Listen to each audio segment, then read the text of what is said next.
Last night I made a recording that I was going to upload tonight. My recording was about our current state of load shedding, which at the time of recording was stage 4. But today while I was at work we entered stage 6 load shedding. This made my recording almost redundant, so I decided to make another one and upload it before things deteriorated even more. Before I carry on, I'd like to apologize for the poor sound quality. I am actually sitting in the dark working with a little car battery and a small inverter to keep my laptop powered, and the sound, I don't know if it's the power that the inverter is supplying or the fan on the inverter that is interfering with the sound, but the sound quality is really poor and I apologize for that, but I'm going to forge ahead anyway. Most of you know that we have never yet seen or experienced stage 6 load shedding before. We are setting new records here. Not only are we in stage 6, but ESCOM has already given us a warning that they might enter stage 8 load shedding should things not improve or get worse. I don't know how many people even grasp what stage 6 or stage 8 load shedding actually means or the consequences thereof are. Stage 8 load shedding means that literally half of every day will be spent with no power.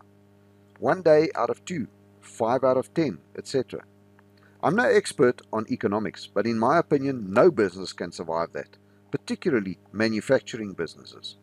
What we are facing here is a business shutdown in many cases. What I would like to stress is that right now, today, we are closer than we have ever been to a total collapse of ESCOM. Let me say that again in another way.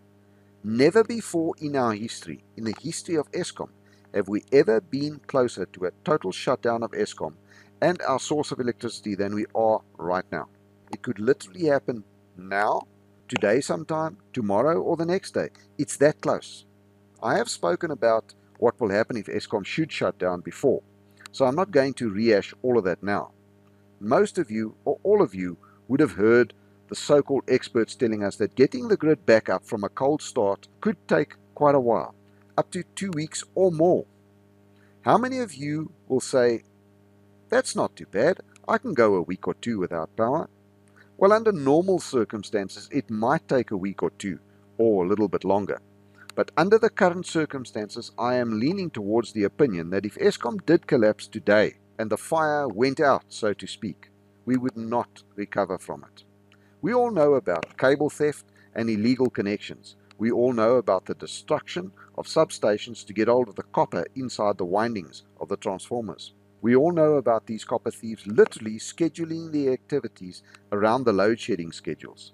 What do you think is going to happen if the power goes out and stays out for a week or 2 weeks or longer? How much cable theft do you think will take place during the time the power is out? How much of that cable theft will be discovered and or reported before the power comes back on? How many substations do you think are going to be wiped out and destroyed by copper thieves before the power comes back on? And how many of these destroyed substations will be discovered and reported? That week or 2 weeks or longer will be a total free-for-all. The day the power is restored, there is going to be the biggest fireworks display you have ever seen. We will see huge areas all over without power because the electrical infrastructure has been stolen, and it will only be discovered when they turn on the power to those areas.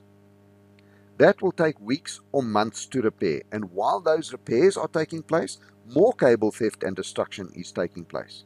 I honestly can't see ESCOM and the municipalities recovering from a total blackout. We will be without power for months, if not indefinitely, and at that time the country will literally be burned to the ground with protest action, looting, and criminals taking advantage of the chaotic situation. I am not saying that it is a certainty, but I am pretty sure that we will not come back from a total blackout. This country will spiral out of control very quickly, and it will burn. We will all learn what the words chaos and anarchy truly mean. And that is when you realize, or rather, that is when you will realize, why it was necessary to prepare for it. People, this country is standing on the edge of a precipice, and below is a pool filled with hungry crocodiles. If we don't have our lifelines connected when the edge gives way, and I am pretty sure that it will happen sometime or another, we are going to all fall into that pool of crocodiles. There, it will not matter how much money you have. In fact, the more you have, the more of a target you will be. The better house you live in, the more of a target you will be. It will not matter who you are or who you know. Everyone will be fair game, and it will be every man for himself, man and woman. Without going into too much detail, I would like to give you some advice. It is winter right now, and it is bloody cold out. I'm sure none of you would like to have a cold shower every night or for the next 2 or 3 weeks. If you can, instead of going out and buying that case of beer and all that meat for the braai party on the weekend, go and buy a cylinder or two of gas. If you can't afford gas, take a drive and find some alien trees that you can cut down and chop up for firewood. Store it behind your house somewhere in a corner. Let it dry out and keep it as a source of energy. Anything is better than nothing. Instead of buying those cartons of cigarettes, make a decision to give up a bad habit that will probably kill you still, and spend that money on some basic foodstuffs. Food that does not need much energy to prepare and will not need electricity to store, such as meat in a freezer. Most important of all, collect as many 2-liter cold drink bottles and other containers that you can store water in. Fill them up and put them in a place out of direct sunlight. I can't stress this enough. You can't have enough water stored. It doesn't have to all be pure, clean, potable drinking water. You can store water that is not fit for drinking. But as long as you've marked the container, you can still use that water for washing, for bathing, showering, or whatever. Also, I would like to remind you that you can still purchase fantastic freeze-dried meals from Forever Fresh Foods using the link I have provided in the description of this recording. Their products are nutritionally balanced, fantastic quality, can be stored for a long period of time, and weigh just about nothing. For those that can afford it, I would highly recommend it. They've also just informed me that they are now selling bulk packs at a huge discounted price, something like 25%. But stocks are limited, so if you would like to take advantage of this great special, click on the link in the description now and secure your freeze-dried emergency food supply. Disclaimer. Yes, I do receive a small commission every time someone buys anything using my link at no extra cost to you. So why not use my link and help me out in the process? We are currently teetering on the edge, people. It is time to take this very, very seriously. If you have not subscribed to my channel yet, go ahead and do it now. You have absolutely nothing to lose.